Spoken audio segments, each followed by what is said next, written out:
you talking about? The contract is fulfilled.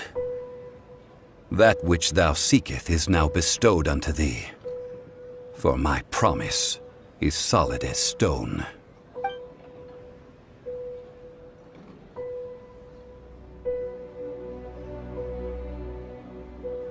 How sanctimonious.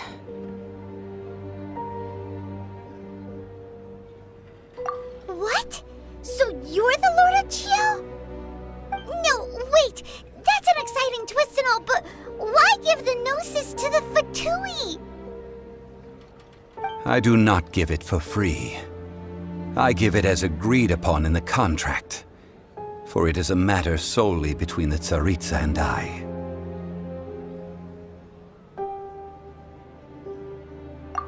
Yeah, you don't think you went a little bit too far with that whole fake death thing?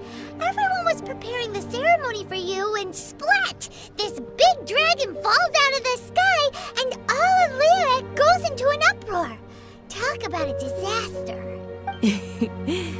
Gathering all the forces that had been bubbling behind the scenes, and then stirring them together in a pot that was bound to boil over. That's what he wanted to see, am I right? Wait, what? Perhaps it's best that I explain. As you know, I've dwelt upon this world for more than 6,000 years. I witnessed the founding of Liyue, together with the Adepti 3,700 years ago. Even boulders that can withstand whirlpools will erode with the passing of time. I kept convincing myself that cracks had not begun to form, and that the end of my time had not yet come, until one drizzly day, as I was strolling along the harbor, I heard a merchant tell one of his workers, "You finished your duties. Go ahead and call it a day." I stood motionless among the crowds, asking myself, have I already finished my duties? Oh, Zhongli. But as I began to consider relinquishing my divine role, I soon discovered that many reasons still remained to not hastily depart. Was Liyue, the city I had dwelt in for so long, already prepared to enter its next age? I decided that a test was needed in order to reveal the answer. So I feigned my own death, and gathered the cast of Child, the Adepti, and the Liyue Qixing to play their roles together on the stage that was Liyue.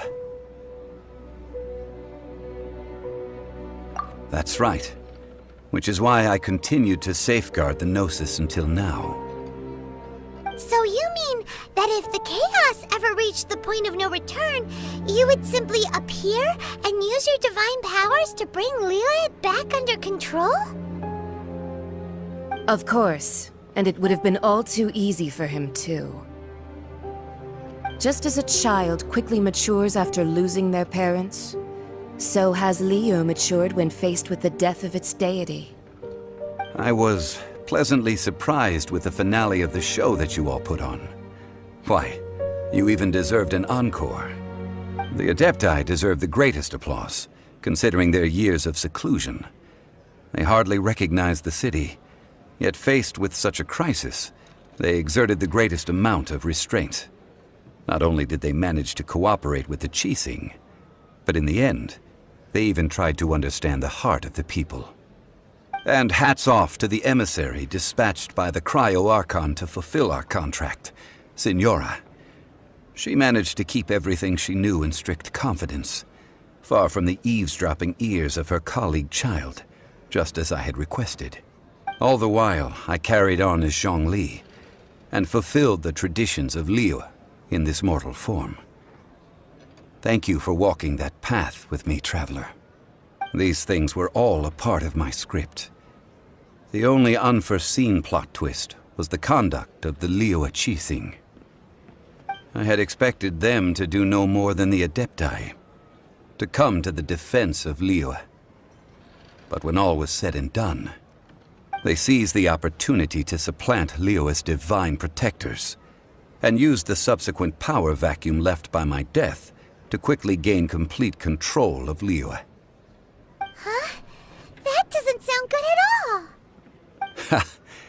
all. On the contrary, I think it is excellent. I had always feared that it was too soon for them to take over from me. And it was also that which I longed for the most. As such, this is the best parting gift anyone could have given this god of old. Hey, what about me? Doesn't anyone feel the least bit of remorse for deceiving me? You've practically kept me in the dark! I think that thanks would be more appropriate. You certainly played no small part in all of this, wreaking havoc and turning the city upside down. The Lord of Geo ought to thank you for your performance, if anything. If you hadn't created the pressure of a battle between mortals, adepti, and a god, the lump of coal resting in the hands of the Geo Archon, Liyue, would never have been able to become a dazzling diamond of a city. Huh? Just whose side are you on, mocking me like that? Are you itching for a fight? Hey, haven't you learned the Liyue saying, don't always call it as you see it? Well then, with the Gnosis in my possession, I have no use for such idle chatter. We should return to Zapoljarny Palace and seek an audience with Her Majesty, the Tsaritsa. Come, child. Fine. I'll meet you there later. I'm not sharing a boat with the likes of you. Do as you wish.